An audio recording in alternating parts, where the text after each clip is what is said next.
ममता बनर्जी को रोकने के लिए बंगाल में शुरू हो चुका है बड़ा खेल। आखिर हमलावर कौन थे, पुलिस उन्हें रोक क्यों नहीं पाई और क्या इस हमले के पीछे सिर्फ विरोध था या फिर ममता बनर्जी को डराने की कोई बड़ी साजिश। तो एक एक करके पूरा मामला यहाँ पर बताऊंगी, तो वीडियो को आखिर तक जरूर आप लोग देखिएगा। नमस्कार, मैं हूँ राधा राणा और आप देख रहे हैं पीआरबी। तो आखिर पूरा मामला क्या है ये आपको बताऊंगी, लेकिन उससे पहले जरा बड़ी हेडलाइन स्क्रीन पर देखिए। ममता बनर्जी की कार पर फेंका गया कीचड़, पूर्व मुख्यमंत्री ने जानलेवा हमले का किया दावा। अगली आप हेडलाइन यहां पर देखिए।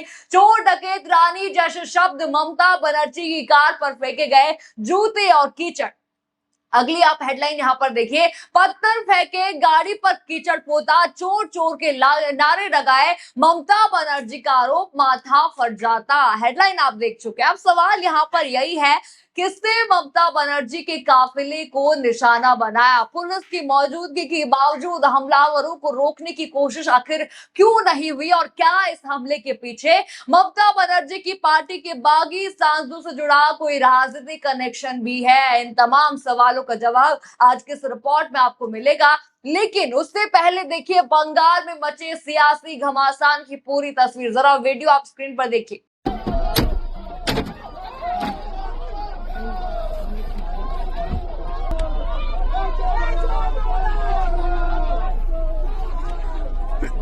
के রাখিনি এমএলএ নিশ্চয়ই তো বলবে এত বদমাইশি।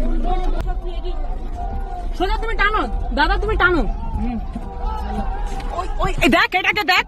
হ্যালো, देखा आपने इस वीडियो में पश्चिम बंगाल के मुख्यमंत्री ममता बनर्जी के काफिले को निशाना बनाते हुए कुछ लोगों को देखा जा रहा है। काफिले की गाड़ी पर कीचड़ फेंका जा रहा है और पत्थर और अंडे भी मारे जाने की बात सामने आई है। वीडियो सामने आने के बाद बंगाल की राजनीति यहां पर गर्मा गई। ममता बनर्जी ने खुद इस घटना पर प्रतिक्रिया देते हुए दावा किया कि उनकी गाड़ी पर बड़े बड़े पत्थर मारे गए। उनका कहना था कि अगर गाड़ी का शीशा खुला होता तो उन्हें गंभीर चोट लग सकती थी। ममता बनर्जी ने पुलिस की भूमिका पर भी बेहद ही गंभीर सवाल यहां पर उठाए। उनका आरोप है कि ये सब पुलिस के सामने हुआ और पुलिस ने हमलावरों के खिलाफ प्रभावी कार्रवाई करने के बजाय उन्हें संरक्षण दिया। यानी कि मामला सिर्फ ममता बनर्जी की गाड़ी पर हुए हमले तक सीमित नहीं है। अब सवाल बंगाल पुलिस की भूमिका को लेकर भी उठ रहा है। ममता बनर्जी का यह आरोप है कि राज्य की पुलिस निष्पक्ष तरीके से काम नहीं कर रही है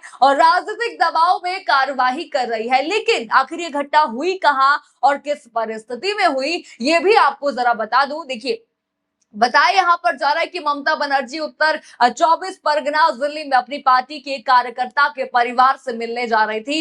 इस कार्यकर्ता जो है कि कथित तौर पर पुलिस हिरासत में मौत हुई थी। ममता बनर्जी इसी मामले को लेकर पीड़ित परिवार से मिलने पहुंच रही थी, लेकिन रास्ते में उनके काफिले को विरोध का सामना करना पड़ा। तस्वीरें मैंने आपको दिखा दी और देखते देखते मामला इतना बढ़ गया कि उनकी गाड़ी को निशाना बनाए जाने के आरोप सामने आ गए। देखिए, टीएमसी नेताओं ने यहाँ पर दावा किया है कि यह हमला अचानक नहीं हुआ बल्कि पहले से प्लान किया गया हमला हो सकता है।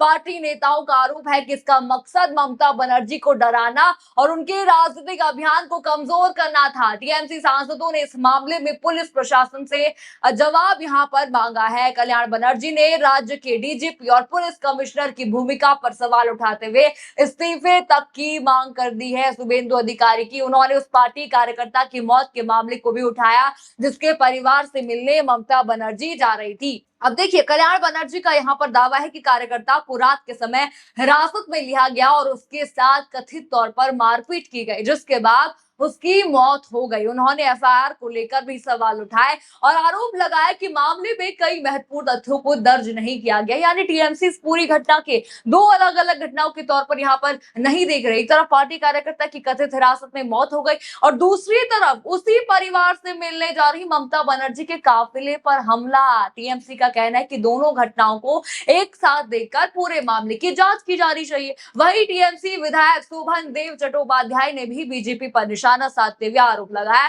कि ममता बनर्जी जैसी वरिष्ठ महिला नेता पर हमला होना बेहद ही गंभीर बात है। उनका कहना है कि बंगाल की राजनीतिक स्थिति लगातार तनावपूर्ण होती जा रही है। ममता बनर्जी ने हाल ही में दावा किया था कि टीएमसी के कई बागी सांसद लगातार उनके संपर्क में हैं। उनका कहना था कि कई सांसद मौजूदा राजनीतिक समीकरण से खुश नहीं हैं और वापस पार्टी में आना चाहते हैं। अगर ममता बनर्जी का ये दावा सही है तो इसका राजनीतिक असर काफी बड़ा हो सकता है।